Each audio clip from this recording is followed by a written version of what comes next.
First, I want to talk President Donald Trump saying that he was ending all trade discussions with Canada after claiming the country moved to implement a digital services tax and threatened to impose a fresh tariff rate within the next week. Let's bring in Tyler Kendall. She's Bloomberg News Washington correspondent. She joins us from Washington, D.C. right now.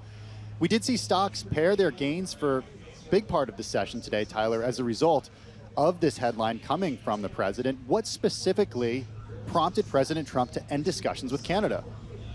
Yeah, hey, Tim. So he's pointing to the fact that Canada is looking into this digital services tax. This is something that the White House has long been against when it comes to countries that impose them. Normally, it comes up in our discussions about those European Union member nation states, but we do know that this is something that has been at the top of the list for the White House with Canada, too. And we should keep in mind that Canada is sort of on a different sort of negotiating track. They weren't up against that July 9th deadline because we had already seen those tariffs go into effect before so-called Liberation Day, that 25% tariff across the board. So now President Trump says that he's going to put into effect a rate in the next 7 days, and we're going to have to see what that actually ends up coming to fruition, what that would look like, because there's a lot of different factors when it does come into the negotiations with Canada, including those sector-specific tariffs. Our original understanding of the Section 232 tariffs was that they weren't going to be part of the broader tariff conversation, such as on autos or on steel, but perhaps that could play some sort of role here going forward, since we know that is something that Canada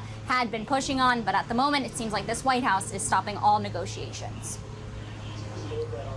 Tyler, let's read between the tea leaves if we can.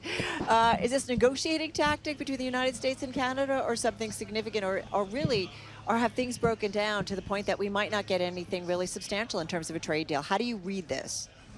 So there's going to be a few different threads that we could pull on here. One, as you're alluding to, we've seen this White House do this before, right? Take the European Union, for example. President Trump upped the ante there, saying if they don't reach a deal by July 9th, then their rates would be doubled to 50%. And that seems to have actually worked in the administration's favor, I think we can say. We had reporting this morning that the European Union had signaled optimism that they would be able to get a trade deal done in time. And we had Howard Lutnick, the Commerce Secretary, standing exactly where I am now yesterday, telling us on Bloomberg Television that he actually thinks that a trade deal is going to get done too, and that if one comes later, it's not because of differences between the negotiators, it's because these issues are so complex. And that plays back to this idea of digital services taxes. This is very complicated issue, and many of these countries have said that this shouldn't be involved in tariff negotiations.